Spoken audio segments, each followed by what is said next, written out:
हरिओम। स्वागत है गीता ज्ञान में। हम अध्याय 15 पर हैं और आज जो श्लोक है वो है 8।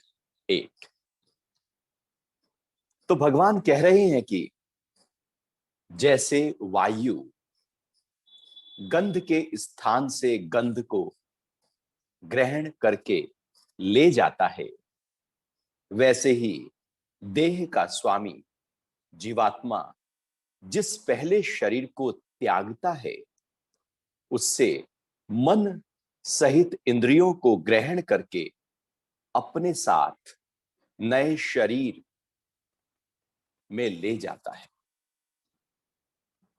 अब भगवान ने यहां पर एक बहुत ही गहरी बात वो चर्चा कर रहे हैं और चर्चा कर रहे हैं कैसे जब मृत्यु होती है तो क्या होता है, किस तरह से ये यात्रा का प्रारंभ होता है और वहां पर यात्रा, ये इस यात्रा, ये जो शरीर है इसका अंत कैसे होता है और एक नई यात्रा का प्रारंभ कैसे होता है। पुरानी यात्रा का अंत और नई यात्रा के प्रारंभ, जो जीवन की यात्रा है, उसकी चर्चा यहां पर भगवान कर रहे। क्योंकि सबके मन में कौतूहल होता है कि अरे इस जन्म में कुछ भी करो, खाओ पियो ऐश करो, और अगला जन्म किसने देखा है, नहीं है, होगा नहीं होगा, जो करना है करो, चोरी करनी, चकारी करनी, हिंसा करनी, कुछ भी करना है वो सब करो, लेकिन अपने जीवन को बहुत ही मस्ती के साथ जियो। यहां पर भगवान एकदम एक गहरी बात कर रहे हैं। वो कह रहे हैं कि तुम जो भी कुछ कर रहे हो, सबके कर्म और उनके फल तुम्हारे अंदर इकट्ठा हो रहे हैं, और जब मृत्यु होगी तो वो सब साथ जाने वाले हैं। तो वो जो साथ चलने वाले, और उसका उदाहरण भगवान ने फिर यहां पर दिया। भगवान हमेशा उदाहरण के साथ बात करते हैं, समझाने के लिए बात करते हैं, और कह रहे हैं कि जैसे हवा चलती है, यदि हम देखें हवा चल रही है तो कहीं एक बागीचे से एक फूलों के बहुत ज्यादा मनोरम दृश्य है और वहां से हवा निकलती हुई आई, तो आपको लगेगा अरे गंध है हवा में, सुगंध है हवा में, महक है हवा में, वाह कहां से ये हवा आ रही है, इतनी गंध कैसे। जैसे होता है ना, पड़ोसी के घर में कहीं पराठे बन रहे हो तो आपको महक आ जाती है, अरे वाह कहीं तो आज पकोड़े या पराठे बन रहे हैं। ऐसे ही हवा जो है वो गंध को साथ लेकर चलती है, तो सुगंध को भी साथ लेकर चलती है, दुर्गंध को भी साथ लेकर चलती है। कहीं बदबू हो, नाला हो बड़ा, वहां से हवा बहे तो आपको बदबू आने लगती है। हवा उस गंध को लेकर चलती है जहां से वो गुजरती है। हवा ना सुगंध से भरी है ना दुर्गंध से भरी है। वायु तो पूरी तरह से अपने आप में शुद्ध है, उसमें सुगंध और दुर्गंध होता ही नहीं। और कुछ देर बाद जब वो फूलों की महक निकल जाती है तो वायु फिर अपने मस्ती में आ जाती है, गंध रहित हो जाती है। लेकिन भगवान कह रहे हैं कि जैसे हे अर्जुन तुमने देखा होगा हवाएं जब जब चली और जहां से वो बही तो गंध साथ ले आई, तो ऐसे ही ये शरीर भी है। यहां से भी जब प्राण निकलेगा तो वो अपने साथ यहां की गंध को ले जाएगा। अब इस जीवन में जो गंध है, गंध का मतलब यहां पर वासना है, संस्कार है, कर्म और कर्मों के फल हैं, मेरी अटकी हुई इच्छाएं हैं, वो सब इकट्ठा है। जब शरीर का त्याग होगा तो जो प्राणा है हमारे अंदर, वो प्राण सबको इकट्ठा करके ले जाएगा, और जो भी वासनाएं संग्रहित हुई थी, इकट्ठा हुई थी, उन्हीं वासनाओं के आधार पर एक नया जन्म होने वाला है। क्योंकि गंध तो वही है ना, जैसे हवा चली कुछ देर के लिए तो बदबू से बही तो बदबू ही तो आएगी, खुशबू से बही तो खुशबू ही तो आएगी। यदि ये जन्म इच्छाओं और वासनाओं और विकारों में ही भरा रहा और मृत्यु को प्राप्त हुए, तो यहां से गंध तो वही निकली ना। संस्कारों का पुलिंदा तो वही निकला ना। शरीर तो यहीं रह गया, लेकिन कुछ ऐसा है जो निकल गया, और वही महत्वपूर्ण है जो इस शरीर को चलाता है। कौन है जो चलाता है? जो इच्छाओं को ड्राइव करता है, वासनाओं की तरफ दौड़ाता है? कौन है हमारे अंदर जो हमें भगाता है बाहर की तरफ? कौन है जो आंखों को अच्छा रूप देखने के लिए दौड़ाता है, कानों को अच्छा शब्द सुनने के लिए भगाता है, जीभ को अच्छे खाने के लिए दौड़ाता है? कोई तो अंदर है। और मृत्यु के समय वो जो अंदर है, जो वासनाओं के आधार पर इंद्रियों की तरफ दौड़ता है, वही निकल जाता है और फिर वो जाकर नया जन्म लेता है। तो वासना तो ज्यों की त्यों रह गई ना। इस जन्म में वो अधूरी थी, प्राणा उनको साथ लेकर गया। अगले जन्म में फिर वासनाएं ज्यों की त्यों खड़ी है। और ऐसे ही होता है, जन्म दर जन्म होते रहते हैं, होते रहते हैं। शरीर बदलते रहते हैं, नाम बदल जाते हैं, रूप बदल जाते हैं, बाहर का आकार रंग बदल जाता है, बाहर का स्थान बदल जाएगा, हिंदू मुस्लिम सब धर्म बदल जाएंगे, लेकिन वो वासनाएं जो कि त्यों ट्रेवल करना शुरू करेगी। आकार बदलेगा, लेकिन जो वासनाओं के आधार पर जीवन है वो तो जू का त्यों रहने वाला है, क्योंकि प्राण उसी गंध को तो साथ लेकर चल रहा है। और हम लगे हैं अपनी इंद्रियों को रोकने के लिए, अपने पर काबू करने के लिए। इंद्रियों को रोकने से, बाहर की इंद्रियों को रोकने से कुछ ना होगा। कि अच्छा रूप दिख रहा है तो आंख बंद कर लो, कि रूप मुझे अटका ना दे, फंसा ना दे। कोई मधुर संगीत है तो कान बंद कर लो, या निंदा है तो कान बंद कर लो कि कोई निंदा अंदर ना चली जाए, या कोई मधुर संगीत मुझे मोहित करके अपनी तरफ ना अटका ले, तो कान बंद करके बैठ जाओ और मुंह बंद करके बैठ जाओ, मैं कुछ गलत ना बोल दूं, कुछ गलत ना खा लूं। मुंह ही तो बंद किया ना। और मुंह बंद करने से क्या होगा? ये तो जबरदस्ती मुंह बंद किया है। ये तो कान बंद किए, ये तो आंख बंद की, ये तो ऊपर से की है। ये ऊपर के करने से क्या होगा? अंदर वासना पड़ी रहे जू की त्यों, ऊपर ढकते रहो इंद्रियों को। ये जो इंद्रियां हैं, ये ऊपर जिनको ढका हमने, आंख नाक कान मुंह बंद करके बैठे, ये तो यही जल जाएंगी, ये तो यही राख हो जाएंगे जिनको ढक लिया था। ये तो कुछ बचेगा नहीं। वो तो एक मुट्ठी बस राख हाथ में आएगी, फूल हाथ में आ जाएंगे, अस्थियां हाथ में आ जाएंगी, उसको भी गंगा में प्रवाहित कर दिया जाएगा। कुछ बचेगा नहीं यहां पर। जिससे तपस्या हो रही है, जिसको रोका जा रहा है, वो तो जल जाएगा। लेकिन ऐसा कोई है पीछे जो रह जाएगा, बच जाएगा, और वो ही कारण बन जाएगा नए जन्म का। वासना फिर जो की त्यों खड़ी है। भगवान उसी गहरी बात को कर रहे हैं। उन्होंने ये नहीं कहा कि अपनी इंद्रियों को आंख नाक कान मुंह बंद करके बैठ जाओ और तुम इंद्रियों के बादशाह हो गए। अब तुम इंद्रियों को, मन को उसके मालिक बनकर बैठ गए। नहीं, भगवान तो और गहरी बात कर रहे हैं, वास्तविक बात कर रहे हैं। और अक्सर हमारी तपस्याएं सारी ऊपर की होती हैं, बड़ी दिखावटी। खाने के प्रति किसी का बहुत ज्यादा लालसा हो तो खाना बंद कर देगा, रूप के प्रति हो और वो तपस्या करने लगे तो आंख बंद कर लेगा। ये बाहर से न करो। खाना सामने रखा हो और जीभ से पानी ना आए, रूप सामने हो और आंखें उधर दौड़ ना रही हो, बाहर की तरफ अंदर से जो मेरी इच्छा है वो प्रकट ना हो रही हो, बाहर की तरफ ना जा रही हो। ये तो इंद्रिया तो डिवाइस है, ये तो उपकरण है, इनके द्वारा वासना बाहर बहती। ये वासना नहीं है, इंद्रिया वासना नहीं है, इंद्रिया इच्छा नहीं है। ये जो हमारी आंख नाक कान है, तो जिनकी आंख नहीं है तो क्या उनके अंदर रूप देखने की वासना नहीं होगी? कान नहीं है तो क्या सुन नहीं सकते? तो क्या शब्द सुनने की वासना नहीं होगी? ऐसा नहीं है। क्या जीभ का स्वाद चला गया? और अक्सर आप देखें तो कोरोना का इंपैक्ट जब होता है तो स्वाद चला जाता है, तो क्या अंदर से स्वाद की इच्छा नहीं होगी? स्वाद की इच्छा तो होगी। अंदर से होगी। वो ऊपर से ही तो सेंस काम नहीं कर रही है, गहरे में तो कहीं पड़ा है ना वो। और उम्र हो जाती है, बूढ़ा व्यक्ति हो जाता है, तो क्या भोग भोगने की इच्छा नहीं होती? अभी इंद्रियां काम नहीं कर रही हैं, शरीर साथ नहीं दे रहा है, लेकिन अंदर तो वासना जो कि त्यों है। शरीर बचपन वाला है, जवानी वाला है, प्रौढ़ वाला है, बुढ़ापे वाला है, फर्क नहीं पड़ता। फर्क पड़ता है वासना का। वासना कैसी है, अंदर की इच्छा कैसी है। शरीर बूढ़े से बूढ़े शरीर में वासनाएं जमा रहती हैं।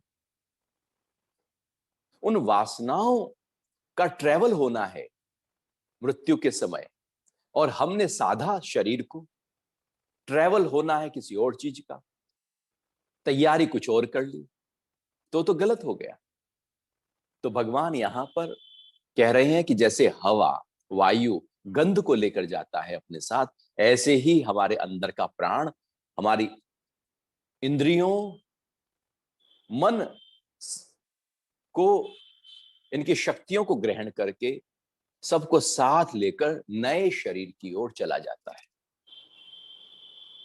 और यही है सिलसिला जन्म और मरण का। ये सिलसिला है लगातार रहना, जब तक वासना, जन्म और फिर जन्म और फिर जन्म। इसलिए कह दिया 84 लाख जन्म, 84 लाख योनियों की वर्णन किया गया है, इसलिए अनगिनत हैं जी। क्योंकि वासनाएं तो खड़ी रहेंगी, वासनाएं कहां खत्म होती। आए थे हम भोग भोगने, भोगों ने हमको भोग लिया।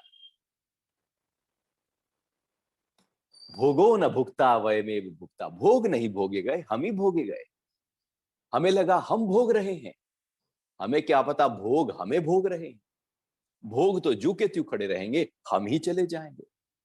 हमें लगा हम शराब पी रहे हैं, शराब तो हमको पी रही। हमें लगता है हम इंजॉय कर रहे हैं, लेकिन वो जो बाहर की भोग पदार्थ हैं, वो हमारे शरीर का नाश कर रहे होते हैं। हमें कुछ और लगता है, होता कुछ और है।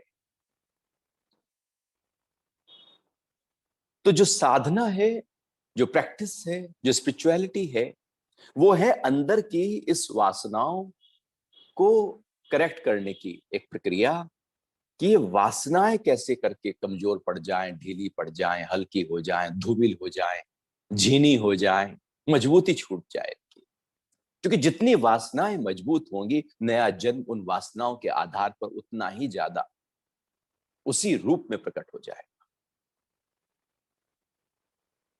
तो वासनाएं जैसी है, वैसा नया जन्म है। तो यदि हमारी वासनाएं अभी अधूरी रह गई, हम दुख में हैं, डरे हुए हैं, परेशान हैं, किसी से नाराज हैं, कोई द्वेष है, कोई दुश्मनी है, कोई इरिटेशन है, मन में पूरी तरह से बिखरापन है, एकदम डिप्रेशन हो गया है, सुसाइड कमिट करने का भाव उठ रहा है, तो नया जन्म उस ही आधार पर होने वाला है, और बिखरेगा और ज्यादा। वो जन्म अभी तो कुछ जीने लायक भी था, अगला जन्म जीने लायक भी नहीं रहेगा, क्योंकि हमने कुछ ऐसे कर्म संग्रहित कर लिए जो बहुत ज्यादा परेशानी के कारण बन गए। इसलिए से कोई अंधा हो जाता है, कोई गूंगा हो जाता है, कोई कुछ विकृति पैदा हो जाती है, कोई बिल्कुल गरीब हो जाता है। वो सब भोग किस तरह के हैं? वो ऐसे तो हैं कि इस जन्म में जो अच्छा था उसको हमने उतना अच्छा रहने नहीं दिया, हम तो पूरी तरह से परेशान होकर वासनाओं और इच्छाओं के साथ जीवन को जिया, तो फिर अगला जन्म उसी तरह से बिखरा हुआ ही तो होने वाला है।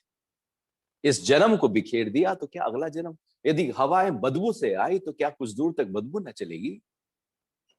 वो चलेगी। यदि हवाएं खुशबू से आई तो क्या कुछ दूर तक खुशबू ना चलेगी? यदि इस जीवन में आपने खुशबू भर दी, तो अगला जन्म भी तो खुशबू से भरा होगा ना। और उस जन्म में खुशबू भर दी, तो उससे अगला जन्म भी तो खुशबू से भरा होगा ना। और यही है यात्रा अमरता की, मुक्ति की। तो भगवान इसको सीधी तरह से कह रहे हैं कि देखो भैया, ध्यान रखना, जब मृत्यु का समय आएगा, सबका आएगा, ऐसा कौन है जिसकी मृत्यु का समय आता नहीं है? और सब कहते हैं कि भैया मेरी मृत्यु ना हो। सबकी होगी और सब बचते हैं, सब डरते हैं। कोई कहता है मुझे मरने से फर्क नहीं पड़ता, वो ऊपर से कहता है, वही कहता है जो ज्यादा डरता है, जो गहरे में डरा पड़ा है, वही कहता है फर्क नहीं पड़ता। क्योंकि किसको सुना रहा है फर्क नहीं पड़ता? कोई अंदर डरा रहा है, उसी को सुना रहा है। तो मौत तो सबकी आएगी, लेकिन मौत की तैयारी हमारी कुछ भी नहीं होती। हम तो डरे हुए जीवन जी जाते हैं मौत से, मौत की तैयारी तो की ही नहीं। और फिर जो सामने आई तो बिना तैयारी की चीज सामने आ गई। ऐसे ही कि पूरे साल बच्चे ने कुछ पढ़ा ही नहीं, और जब एग्जाम सामने आया तो ठन ठन गोपाल हो गया। वो 0 बटे सन्नाटा हो गया, कुछ भी नहीं रहा, क्योंकि वो डर गया। पेपर देख कर तो कुछ भी नहीं आता। वो तो पूरी तरह से बौखला गया, परेशान हो गया, भयभीत हो गया, पसीनों पसीने हो गया। और अक्सर बच्चे पसीनों पसीने हो जाते हैं एग्जाम के समय। बहुत उनका मन हिलने लगता है, इरिटेट हो जाता है, वो डिप्रेस होने लगते हैं, चिड़चिड़े होने लगते हैं, बहुत कुछ उनके अंदर मन के स्तर पर चलना शुरू हो जाता है। क्योंकि एग्जाम नजदीक आ रहे हैं, एग्जाम फोबिया हो जाता है। और वो जो फोबिया है वो उनको हिलाता है, क्योंकि उसकी तैयारी नहीं है। और जिसकी तैयारी है वो कहे कभी एग्जाम ले लो। जैसे किसी को स्टेज पर कुछ बोलना हो और उसकी तैयारी नहीं है क्या बोलना है, तो वो डरा रहेगा, डरा रहेगा जब तक वो स्टेज पे ना चढ़ जाए, वहां भी डरा डरा से। और एक है कि भैया कभी भी स्टेज पे चढ़ा दो ना, हम तो एकदम बोल देंगे, हर समय तैयारी तो है, बोलना ही तो है। एक है ऐसे कि कभी भी मौत आ जाए, मैं तैयारी तो हूं। और एक है कि मौत ना आए, मौत ना आए, हम डरे रहते हैं मृत्यु से। तो मृत्यु की तैयारी की बात हो रही है। तैयारी तो करो उस अगली यात्रा की, जो होनी निश्चित है। बाकी यहाँ की जो भी कुछ यात्राएं हैं, वो हो या ना हो, यहाँ की इच्छाएं पूरी हो ना हो, धन बड़ा जितना चाहते हो आए ना आए, पद मिले ना मिले, संबंध जो बिखरे हैं वो सुधरे न सुधरे, यहाँ हो ना हो, मृत्यु निश्चित है। वो होकर रहेगी, उसे टाला नहीं जा सकता। चाहे कितने भी इंतजामात कर लिए जाएं, डॉक्टर की फौज इकट्ठा कर ली जाए, लेकिन उसको टाला नहीं जा सकता। जो चीज टाली नहीं जा सकती, क्यों ना उसका सामना किया जाए, क्यों ना उसको समझा जाए, उसको जिया जाए, उसको देखा जाए और उससे पार हो जाए। जाने क्या है मृत्यु, जब उसको जान लेंगे तो उसका डर खत्म हो गया। और यदि मृत्यु का डर निकल गया तो अब जीना शुरू हो गया। नहीं तो डरे डरे हम जीते रहते हैं। जो एक पल के लिए घटने वाली घटना इस शरीर में, इस जीवन में करीब 90-100 साल बाद होगी, व्यक्ति उस एक क्षण की घटना, वो जो मृत्यु है, उसके कारण से वो जो 90 और 100 साल का उसका जीवन है, वो डर डर के जीता रहता है। वो एक पल की घटना के कारण, एक पल की घटना उसके ऊपर हावी हो जाती है पूरे जीवन पर। क्यों ना उस एक पल की घटना को ही समझ लिया जाए, जान लिया जाए और उसकी तैयारी कर ली जाए। और ये श्लोक उसी तैयारी की भूमिका है। वो बता रहा है कि कैसे तैयारी करो। क्योंकि यदि फाउंडेशन का पता लग गया तो तैयारी हो सकती है। कोर्स मटेरियल का पता लग गया तो परीक्षा की तैयारी कर सकते हो। अब यहां पर कोर्स मटेरियल दे रहे हैं भगवान। वो कह रहे हैं कि भैया जब मृत्यु होगी ना, तो हमारे अंदर जो मन है, जो इंद्रियां हैं, जो वासनाएं हैं, जो संस्कार हैं, जो इच्छाएं हैं, जो सब अंदर चलता रहता है ना तुम्हारे, वो सब प्राणा साथ खींचने वाला है, सबको साथ लेगा। और यही होता है, यही होता है कि जब मृत्यु काल होता है, मृत्यु का समय होता है, तो ये जो प्राण, जो जीवनी की शक्ति है, जिससे पूरा जीवन चलता है, ये जो प्राण है, ये सारी की सारी हमारे शरीर की शक्तियों को इकट्ठा करने लगता है। जब इसको, प्राण को ऐसा लगता है कि ये शरीर रहने लायक नहीं रहा, तो इस पांचों प्राण, पांचों उपप्राण सब इकट्ठा हो जाते हैं और फिर साथ साथ इकट्ठा कर लेता है ये इंद्रियों की शक्ति को। देखने की शक्ति, सुनने की शक्ति, सूंघने की शक्ति, बोलने की शक्ति, स्पर्श की शक्ति को इकट्ठा करता है। इकट्ठा करता है कर्मेंद्रियों की शक्ति को, हाथ पैर की शक्ति को, गुदा उपस्थ की शक्ति को, बोलने की शक्ति को। इकट्ठा करता है ये मन के विचारों की शक्ति को। इकट्ठा करता है ये बुद्धि के निर्णय लेने की शक्ति को। और फिर इकट्ठा करता है ये अहंकार को। इसके साथ साथ इस जन्म में जो भी कर्म किए हैं, जैसे भी कर्म किए हैं, उन सब को जो चित्त में पड़े हुए हैं सबको इकट्ठा कर लेता है। और भगवान कह रहे हैं उसको इकट्ठा करके अब ये नए शरीर की तरफ, और यहां से जैसे ही इकट्ठा करके इस शरीर से बाहर निकलता है, उसी को मृत्यु कहते हैं। सब निकल गया, असली चीज जो थी, ये तो सब नकली रह गया, ये तो सब बेकार का था, ये तो अब कुछ वैल्यू भी नहीं है, ये तो नश्वर हो गया। अभी मरा नहीं व्यक्ति कि हम कहते हैं चलो चलो चलो जल्दी फूक कर आए, अभी तो बहुत ही गले मिल रहे थे, अभी कुछ ऐसा हुआ, एक पल पहले तो बहुत नजदीकी थी और एक ही पल बाद बहुत दूरी हो गई। ऐसा क्या हो गया इस पल में? शरीर तो तब भी था और अब भी है, शरीर तो रहा, ये इंद्रियां भी सब दिख रही है, तो ऐसा क्या निकल गया? तो जो निकला फिर वही तो महत्वपूर्ण है, तो जीवन तो वही है जो निकला, ये जो रह गया ये जीवन थोड़ी। ये शरीर काला हो, गोरा हो, मोटा हो, सुंदर हो, लिपस्टिक लगा हो, बिना लिपस्टिक लगा हो, ये तो सब निरर्थक हो जाने वाला है, ये तो जल जाने वाला है, दब जाने वाला है, डूब जाने वाला, ये तो सब खत्म हो जाएगा। जो महत्वपूर्ण चीज है जिससे जीवन जिया, वो ही प्राणा निकाल लेगा और चल देगा अपनी एक नई यात्रा की तरफ, जिसको भगवान कह रहे हैं जीवात्मा जिस पहले शरीर को त्यागता है, उससे मन सहित इंद्रियों को ग्रहण करके अपने साथ नए धारण करने वाले शरीर में ले जाता है। अब यहां से निकला और वो तब तक भ्रमण करता रहता है, भ्रमण करता रहता है जब तक उसको वैसा परिस्थितियां ना मिल जाएं, वैसा गर्भ ना मिल जाए, एक गर्भ की खोज शुरू हो जाती, जो अंत समय में संस्कार थे, जो इच्छा और वासनाएं प्रबल थी, जो इकट्ठा होकर उभर कर आ गई। अब प्राण सबको साथ लेकर निकला तो उसके अंदर वो फीड हो गया। जब तक वैसा उसको देश, जाति, आयु, भोग वाला शरीर प्रकट ना हो जाए, तब तक वो जीवात्मा घूमती रहती है, और जैसे ही प्रकट होता है वो वहीं पर गर्भ में चली जाती है और नए जन्म की यात्रा का प्रारंभ कर देती है। और उस नए जन्म की यात्रा का प्रारंभ पुराने शरीर की मृत्यु के समय तय हो जाता है, क्योंकि वही जो फीड हुआ उससे ही नया जन्म ड्राइव होने वाला है। तो यहां पर क्या फीड हुआ वो महत्वपूर्ण हो गया ना।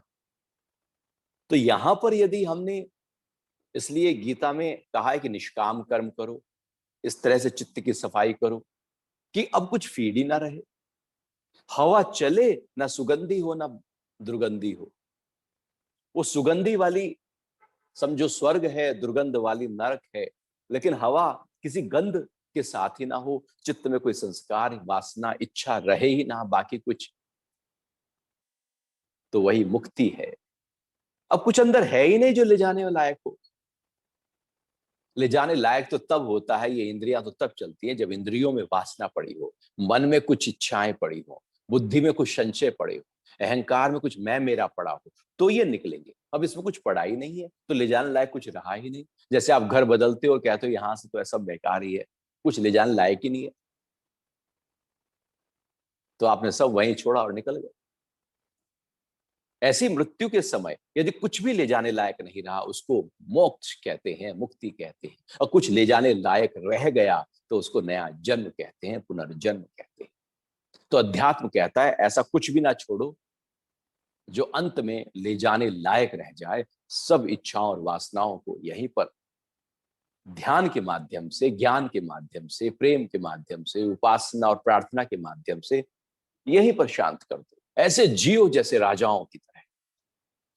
अभी हम नौकर के भी नौकर बने रहते हैं, दुखी होकर जीते हैं, राजाओं और ठाट बाट की तरह। ये तो मन की अवस्था है। कुछ चाहिए, जिसको कुछ चाहिए वही गरीब है, जिसको कुछ नहीं चाहिए वही अमीर। राजा मतलब कुछ नहीं चाहिए, फकीर मतलब कुछ चाहिए, और यदि राजा को भी कुछ चाहिए तो फकीर ही है। चाह गई चिंता मिटी मनवा बेपरवाह, हमको कुछ नहीं चाहिए, हम है शहंशाह। ये भाव जब प्रकट हो जाए तो समझो कि जब शरीर का त्याग होगा तो मुक्ति है। तो ये 8वां श्लोक था अध्याय 15 का। थोड़ा और आगे बढ़ते हैं और देखते हैं 9वें श्लोक में भगवान क्या कह रहे हैं। यह जीवात्मा श्रोत, चक्षु, त्वचा, रसना, घ्राण और मन का सहारा लेकर इंद्रियों के विषयों का सेवन करता है। अब भगवान ने बताया कि ये जो सेवन की प्रक्रिया है, जो इंद्रियों के भोग की प्रक्रिया है, ये कौन करता है? ये जीवात्मा ही करती है। क्योंकि जीवात्मा ही तो, अब जैसे मर गया कोई तो इंद्रियां तो पड़ी हैं, लेकिन वो देख नहीं सकता, वो भोग नहीं कर सकता, उसकी इंद्रियां विषयों की तरफ नहीं जा सकती। तो कौन था जो अभी इंद्रियों को विषयों की तरफ ले जाने के लिए था, और अभी कौन नहीं रहा जो इंद्रियां रह गई लेकिन विषय भी रह गए, लेकिन बीच का संपर्क टूट गया। आंख भी है, रूप भी है बाहर का, लेकिन आंख के देखने की क्रिया वो टूट गई। तो भगवान उसी ही क्रिया की गहराई को कह रहे हैं कि ये जीवात्मा है। जीवात्मा अर्थात चेतना। चेतना को ऐसे समझे कि एक होती है चेतना जब चेतना की बाहर की तरफ यात्रा होती है, संसार उसको कहते हैं। जब चेतना की अंदर की तरफ यात्रा होती है तो उसको प्रत्यक्ष चेतना कहते हैं। चेतना जब अंतर्मुखी हो जाए तो प्रत्यक्ष चेतना कहलाती है, और चेतना जब बहिर्मुख हो जाए तो संसार और जगत कहलाता है। अर्थात जब वो चेतना बाहर की तरफ है, चेतना वही है जीवात्मा, जहां से सारी चेतना बह रही है, लेकिन वो बह रही है चित्त से, बुद्धि से, इंद्रियों से, मन से, अहंकार से बाहर की तरफ। वो तो हम बाहर की चीजों की तरफ, विषयों की तरफ दौड़ रहे हैं, उनको भोग रहे हैं, उनकी तरफ, उनको पाने की चाह कर रहे हैं। क्योंकि अंदर से कोई ऐसा है जो बाहर की तरफ लेकर जा रहा है, वो जीवात्मा है। क्योंकि हमने उसको बाहर की तरफ दौड़ा दिया तो बाहर दौड़ गई। अब आप जहां दौड़ाओगे वहां दौड़ जाएगी। वो तो हमारे ऊपर है कि हम उसका प्रयोग क्या कर रहे हैं। लेकिन ये समझने की बात है कि इंद्रियां जो हैं, और भगवान ने अलग अलग कहा, ये जीवात्मा श्रोत, चक्षु, त्वचा, रसना, घ्राण और मन का सहारा लेकर। तो आंख, कान, नाक, जिह्वा और स्पर्श, त्वचा, इस तरह से हम त्वचा से स्पर्श का अनुभव करते हैं, रसना से स्वाद का अनुभव करते हैं, कान से शब्द का अनुभव करते हैं, नासिका से गंध का अनुभव करते हैं, आंख से हम रूप का अनुभव करते हैं। तो ये आंख का जो रूप है वो विषय है, कान का जो विषय है वो शब्द है, नाक का गंध है, त्वचा का स्पर्श है और जीभ का स्वाद है। तो ये जो क्रिया होती रहती है, तो भगवान कह रहे हैं मन का सहारा लेकर इंद्रियों के विषयों का सेवन करता है। अब एक और बात कह दी भगवान ने यहां पर, मन का सहारा लेकर। बिना मन के सहारे के इंद्रियां बिल्कुल बेकार है, मन चाहिए। जैसे हमारे आंख के सामने कोई कुछ भी है, दृश्य है, और आपका मन किसी और ख्याल में चला गया, आप कुछ सोचने लगे, वो दृश्य कहीं खो जाएगा। आंख के सामने होते हुए घटना सामने घट रही है, लेकिन आपका मन ही कहीं और है, तो वो सामने होते हुए वो घटना आप, आंख देख रही है लेकिन नहीं देख पाए, आंख के सामने होते हुए दिखेगा नहीं। कोई भी शब्द हो रहा हो लेकिन मन कहीं और चला गया हो, तो आप, कान खुले हैं लेकिन उस शब्द को सुन नहीं पाएंगे। वो शब्द के सुनने की क्रिया अब नहीं होने वाली, क्योंकि मन जिस इंद्रिय के साथ होता है वही इंद्रिय अपना कार्य कर सकती है, वही इंद्रिय विषयों की तरफ जाकर वहां से ज्ञान ला सकती है। और यदि हमारा मन साथ ना हो तो इंद्रियां खुली पड़ी रहें। बिना मन के ये इंद्रियां किसी भी कार्य की ओर प्रवृत्त नहीं हो सकती, क्योंकि मन इनका राजा है। जब आंख के साथ मन होता है तो आंख देखती है। मन जब कान के साथ होता है तो कान सुनता है। मन जब जीभ के साथ होता है तो जीभ स्वाद का अनुभव करती है। मन जब त्वचा के साथ होता है तो त्वचा अनुभव करती है स्पर्श का। मन जिस इंद्रिय के साथ होता है उस इंद्रिय के विषय का अनुभव करता है। और यह भी मजे की बात है कि एक समय में मन एक ही इंद्रिय के साथ होता है। जब वो आंख के साथ है तो कान के साथ नहीं, जब वो कान के साथ है तो नाक के साथ नहीं, जब वो नाक के साथ जीभ के साथ नहीं। आपको भी ऐसे थोड़ी होता है। हम तो देख भी रहे होते हैं खाने को, उसको टच भी कर रहे होते हैं और जीभ भी स्वाद ले रही होती है। हम तो बहुत कुछ कर रहे हैं, एक साथ 3-4 इंद्रियों का प्रयोग कर रहे हैं। हाँ, कर रहे हैं, लेकिन इतना तेजी से मन दौड़ता है कि आपको लगता है कि हम सब इंद्रियों को एक साथ अनुभव कर रहे हैं। ऐसे ही कि जैसे पंखा है और उसकी पंखुड़ियां, यदि पंखा बंद है तो वो बिल्कुल अलग अलग दिखाई दें, और उस पंखे को फुल स्पीड पर दौड़ा दिया जाए तो अब आपको लगेगा ही नहीं कि वो 3 पंखुड़ियां हैं, आप समझ ही नहीं पाओगे। असलियत में मन इतना तेजी से, ये तो मन की गति है। पंखे की गति तो कुछ भी नहीं, मन की गति तो आप बैठे बैठे यहां से अमेरिका एकदम पहुंच जाओगे। यदि आप कभी गए हो यूनाइटेड स्टेट तो आप एकदम पहुंच जाओगे ना बैठे बैठे। और आपको कि वाह क्या कैलिफोर्निया है, और वहां पर सैन फ्रांसिस्को, और वहां पर जो रोड्स हैं बहुत ही अच्छी हैं, और एक सड़क पर ठंडा लगता है, दूसरी सड़क पे आ जाओ तो गर्म हो जाता है, और एक रोड तो बहुत ही ऐसे आड़ी तिरछी सी ऊपर से नीचे तक जाती है। एकदम आपका ध्यान वहां चला जाएगा जहां आप घूम के आए।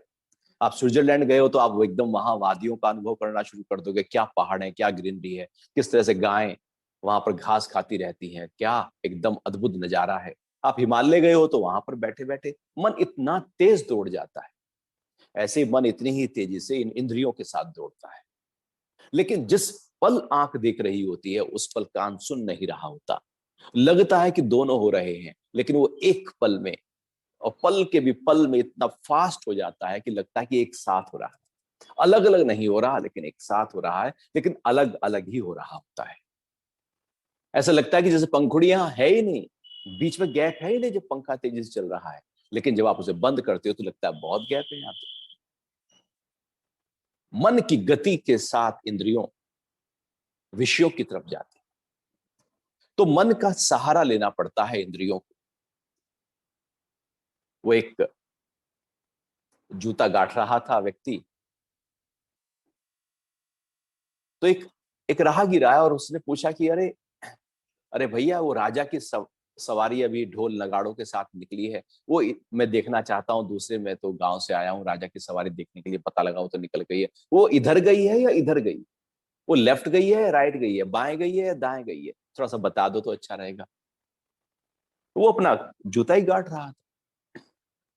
उसने फिर पूछा, वो फिर जूता गांठ रहा था। उसने थोड़ा हिला कर पूछ लिया, अरे भैया थोड़ा सा बताओ ना, मेरी हेल्प कर दो ना, मदद कर दो, कोई आदमी दिख नहीं रहा है, तुम ही बता दो, राजा की सवारी ढोल के साथ इधर गई है या इधर गई है। तो कहता है, राजा की सवारी, मुझे तो नहीं पता। अरे कैसी बात कर रहे हो, देखो ये फूल पड़े हैं, राजा की सवारी निकली है अभी। कहने लगे, मैं तो अपना जूता गांठ रहा हूं, मैं तो पूरी तरह से तल्लीन हूं जूता गांठने में, मुझे नहीं पता कि राजा की सवारी भी निकली है।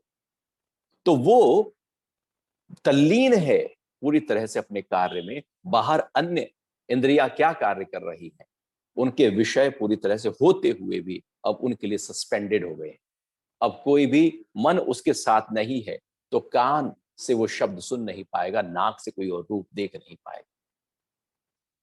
तो ध्यान में भी, खुली आंखों का ध्यान भी ऐसे ही होता है कि सब है लेकिन ध्यान कहीं नहीं।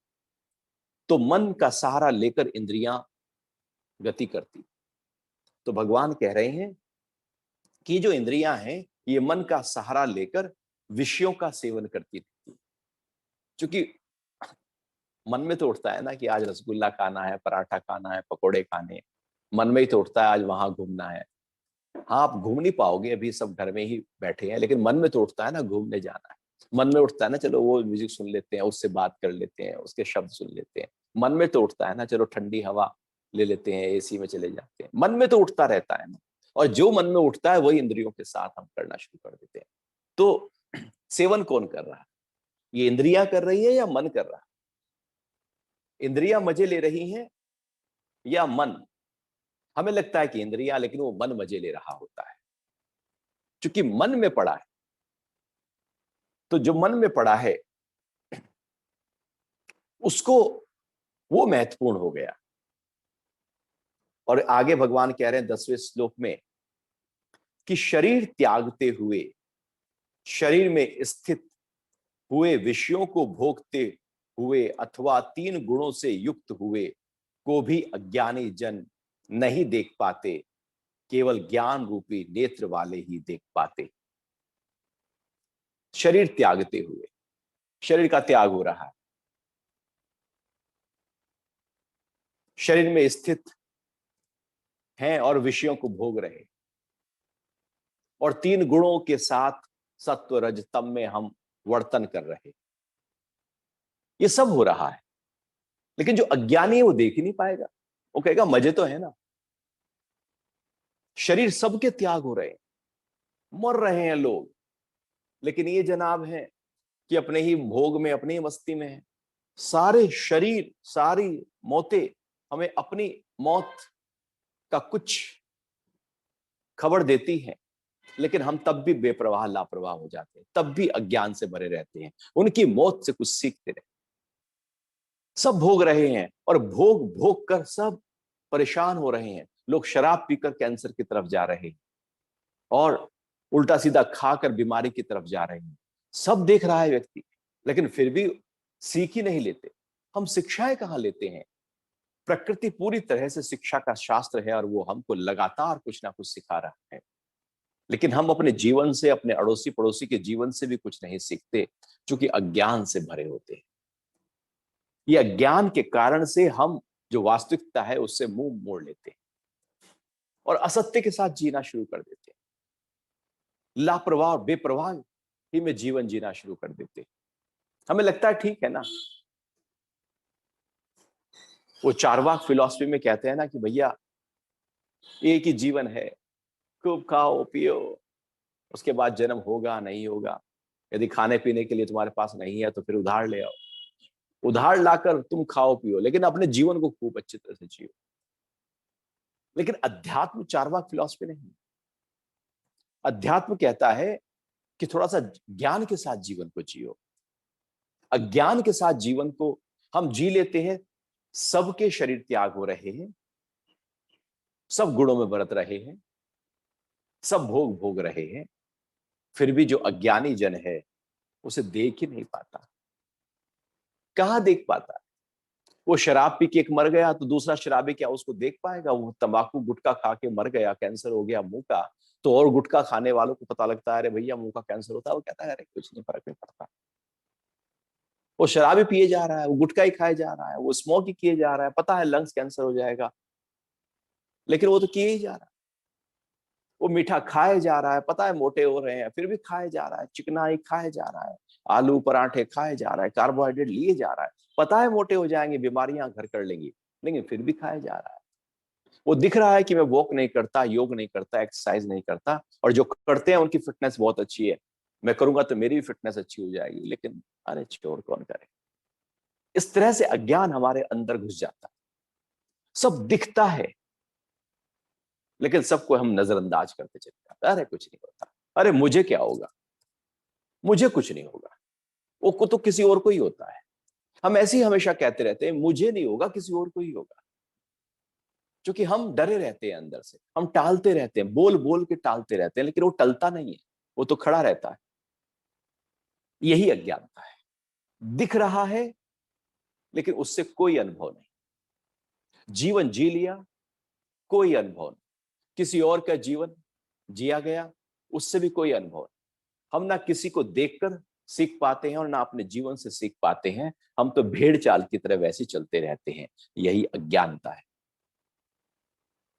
हम वही न जाने, कभी उल्टा सीधा सोने का टाइम कोई नहीं सुबह उठने का टाइम कोई नहीं, खाने का कोई टाइम नहीं, कुछ भी खा लिया, एक्सरसाइज की नहीं की, मन पॉजिटिव रखा नहीं रखा, वो सब ऐसे ही बिखरा बिखरा सा जीवन अज्ञान के आधार पर होता है। और क्या था, मेरे मुझे कुछ नहीं होगा। तो भगवान कह रहे हैं तीनों गुणों से युक्त हुए भी अज्ञानी जन नहीं देख पाते।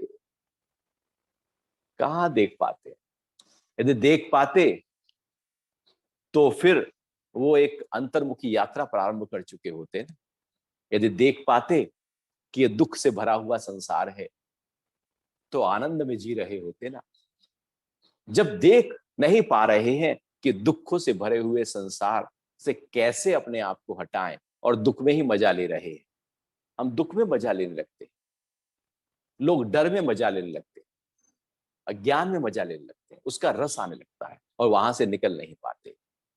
तो भगवान कह रहे हैं केवल ज्ञान रूपी नेत्रों वाला ही देख पाता है। जिसके अंदर ज्ञान आ जाता है, नॉलेज, रियल नॉलेज आ जाती है, जो भगवान गीता में दे रहे हैं।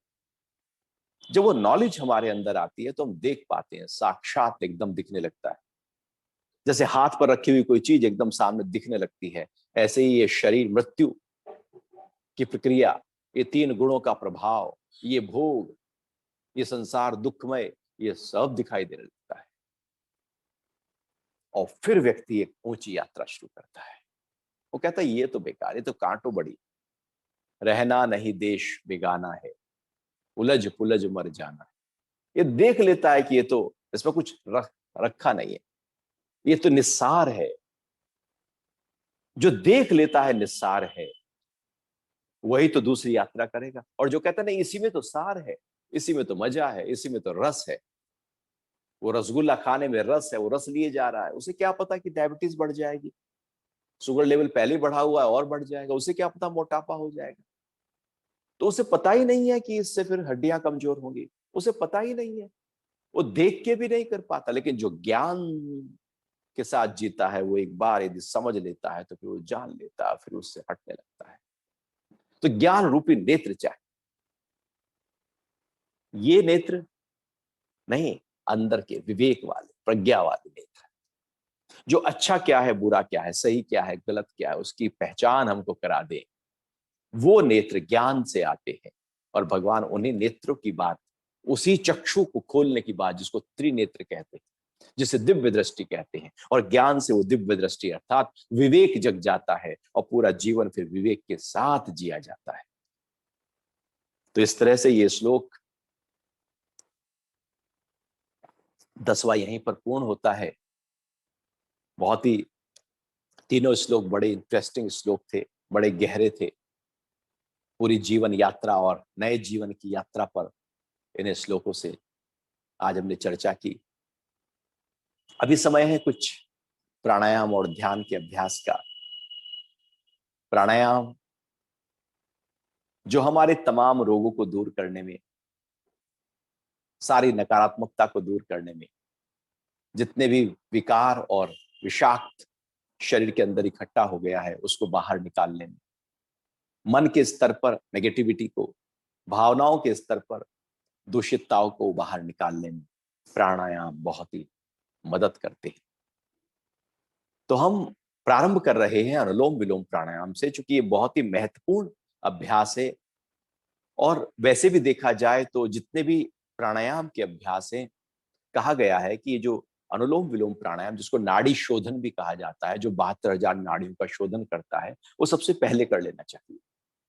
ये ऐसे ही है कि जैसे मूर्ति की स्थापना करनी हो तो पहले आप साफ सफाई कर लेते हैं, धुलाई कर लेते हैं, उसके बाद मूर्ति की स्थापना करते हैं। तो ऐसे ही प्राणों को जब तक बैलेंस नहीं किया, तब तक आगे के प्राणायाम करोगे तो फायदा कैसे होगा। तो पहले वो जो स्वरा हैं हमारे, लेफ्ट और राइट, बायां स्वर दायां स्वर, जिनसे लगातार सांस आती जाती रहती है, और ये स्वर ही है जो पूरे शरीर को ऊर्जा देते हैं, प्राण देते हैं, शक्ति देते हैं। तो इन्हीं को ही संतुलित करना है।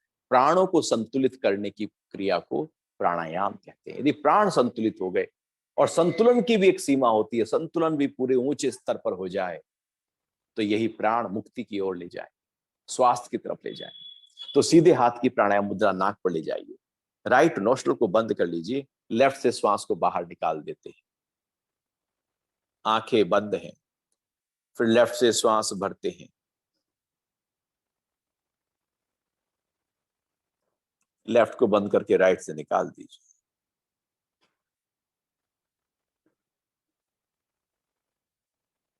फिर राइट से भर लें,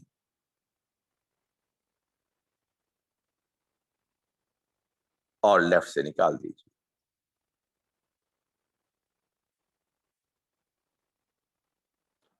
फिर लेफ्ट से भर लीजिए,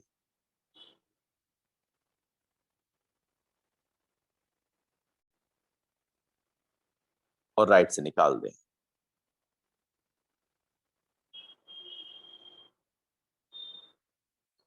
फिर राइट से भर लें,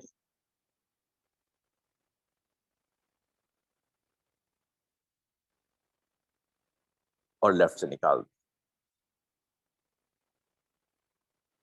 धीरे धीरे इसी प्रकार बारंबार करते रहें।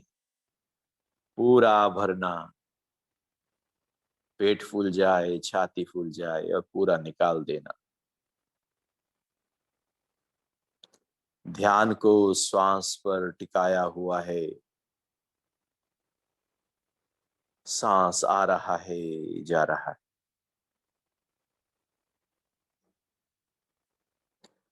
जितना ज्यादा मन को सूक्ष्म करेंगे प्राणों पर, प्राण उतने ही ज्यादा संतुलित होने लगेंगे।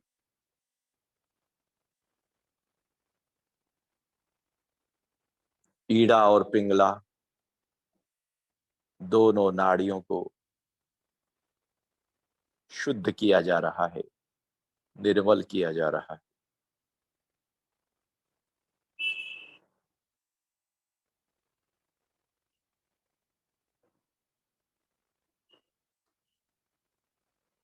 लगातार करते रहने से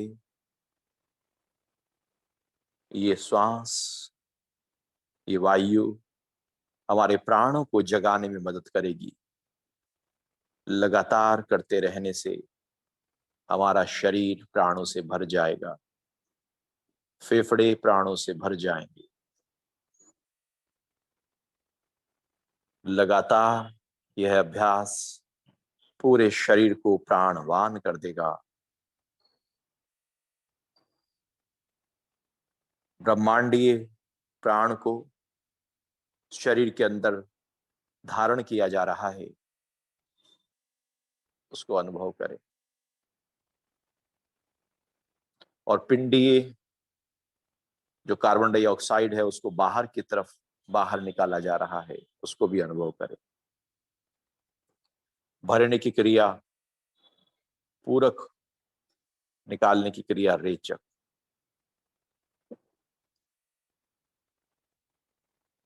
ऑक्सीजन को शरीर के अंदर बढ़ाने में यह अभ्यास मदद करने लगता है। मन में जो डर पड़ा है, एक भय है, एक चिंता है, और आज ये काल ऐसा है जो डरा रहा है, भयभीत कर रहा है, मन को हिला रहा है, मन की शांति को खा रहा है। ये प्राणायाम एक औषधि की तरह कार्य करेगा। पूरा भरना सांस, पूरा निकाल देना।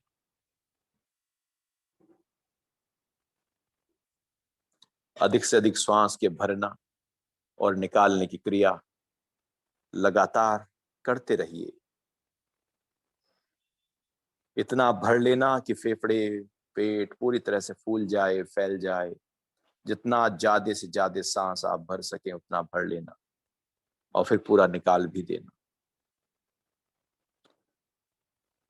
ये ब्रीदिंग एक्सरसाइज योग में जिसको प्राणायाम का अभ्यास, प्रारंभिक अभ्यास कहा जाता है, ये शरीर के स्वास्थ्य में चार चांद लगा देंगे।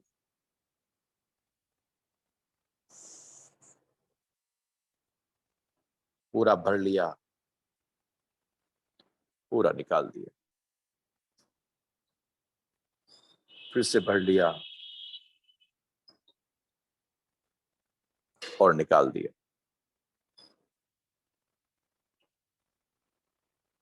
अंत में राइट से भर लें और लेफ्ट से निकाल दीजिए। हाथ को नीचे लाकर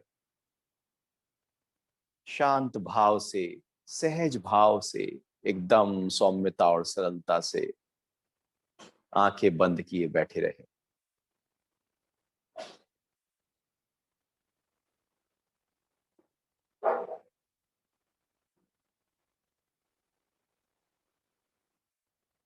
मंद मंद मुस्कुरान लिए हुए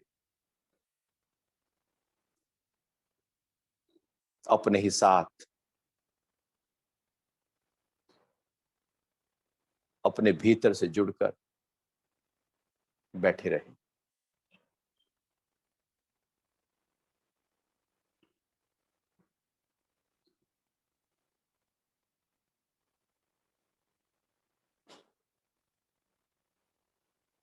अब यहीं पर दोनों नासारंध्रों से धीरे धीरे श्वास भरें, दीर्घ श्वसन करें।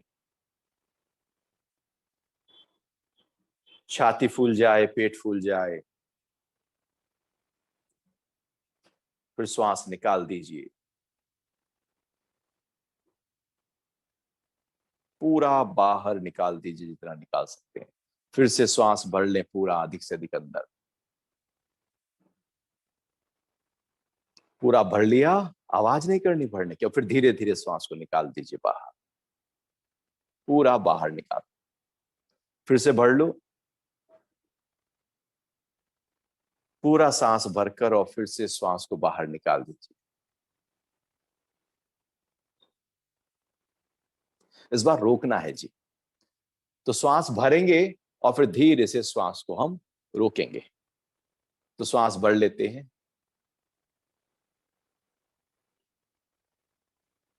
और आंखें बंद करके रोक कर बैठ जाए। जितना आप रोक सके।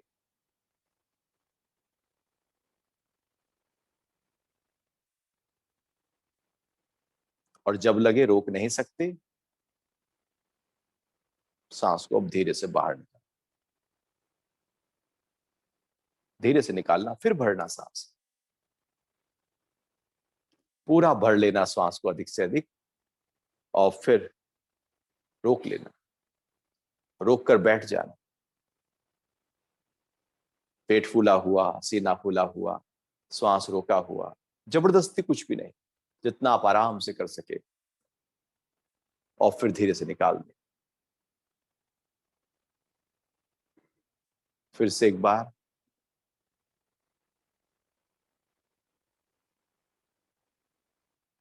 रोक कर बैठ जाएं।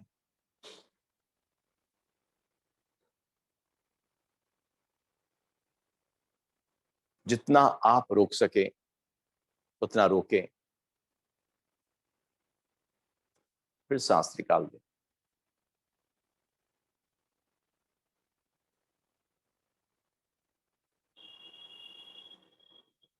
एक बार अंत में और करेंगे। इस बार देखो, धीरे धीरे सांस भरना, जितना आप ज्यादा से ज्यादा भर सको। पेट आपका फूलना चाहिए, पेट आगे की तरफ आ जाएगा, सीना फैल जाएगा, ऐसा लगेगा जैसे पूरा शरीर सांसों से भर गया। अब और भर ही नहीं सकते, कोई जगह बाकी नहीं है, पूरा ऊपर तक जैसे आपने भर दिया हो।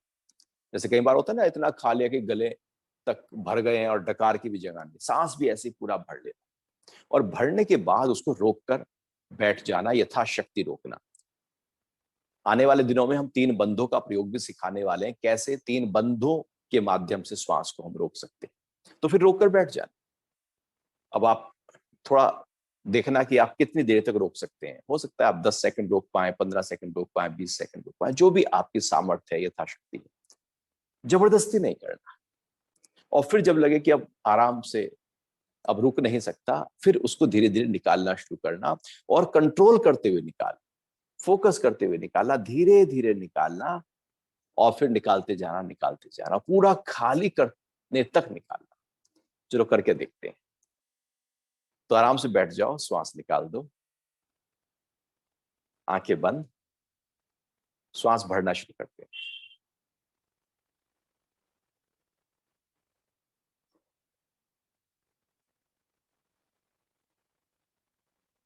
पूरा भर लिया, रोक कर बैठ जाए।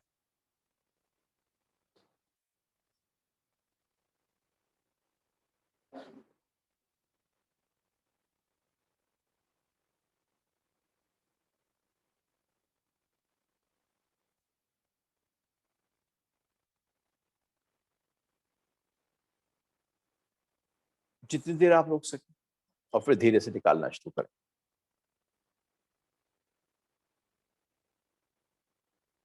निकालते जाइए और निकालिए, आखिर तक, आखिर तक सांस को पूरा बाहर निकाल दिए।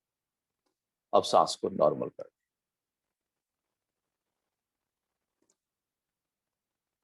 तो अब करते हैं हम भ्रामरी प्राणायाम। भ्रामरी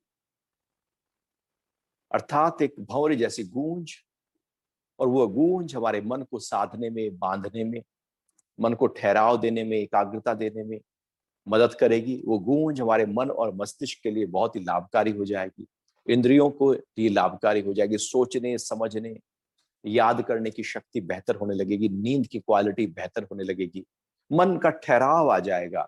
मन का तनाव, क्रोध, चिड़चिड़ापन, उद्विग्नता, भय, घबराहट, जो मानसिक रोग हैं, उन मानसिक रोगों की निवृत्ति में भ्रामरी प्राणायाम बहुत लाभकारी होता है। तो इसमें हम श्वास पूरा भरते हैं और जब निकालते हैं तो भंवरे जैसी गूंज, जैसे भंवरा फूल के ऊपर मंडराता हुआ बहुत ही भीनी भीनी गूंज कर रहा हो। बाहर की आवाजें कानों में ना जाए, अंगूठों से कान बंद कर लिए, तर्जनी उंगली को आंख पर, मध्यमा उंगली को नाक पर, बाकी दो उंगलियों को होठ के ऊपर और नीचे रखते हुए उंगलियों से थोड़ा दबाव डालें इन सभी स्थानों पर। ये पॉइंट्स हैं जो हमारी इंद्रियों की बहती हुई ऊर्जा जो बाहर की तरफ थी उसको अंतर्मुखी करने में मदद करेंगे। सांस भर लें।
धीरे से हाथों को नीचे ले आए और अनुभव करें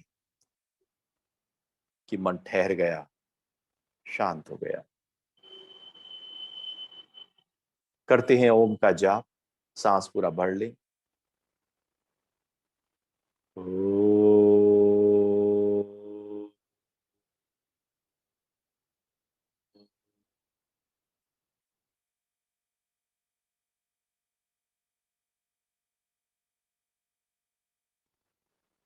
फिर से भर लीजिए सांस पूरा।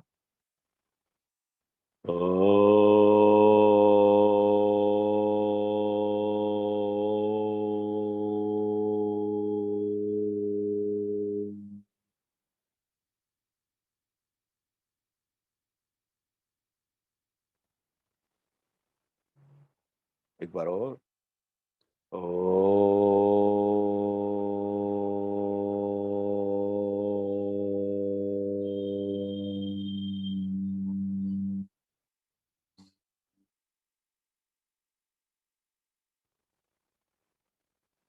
ओम शांति ही, शांति ही, शांति ही। हाथों की हथेलियों को रगड़ लें, गर्म कर लें, ऊर्जा का संचार हथेलियों की तरफ होने दें। हथेलियां जब गर्म हो जाएं तो आंखों के ऊपर रख लें, ढक लें अपनी आंखों को।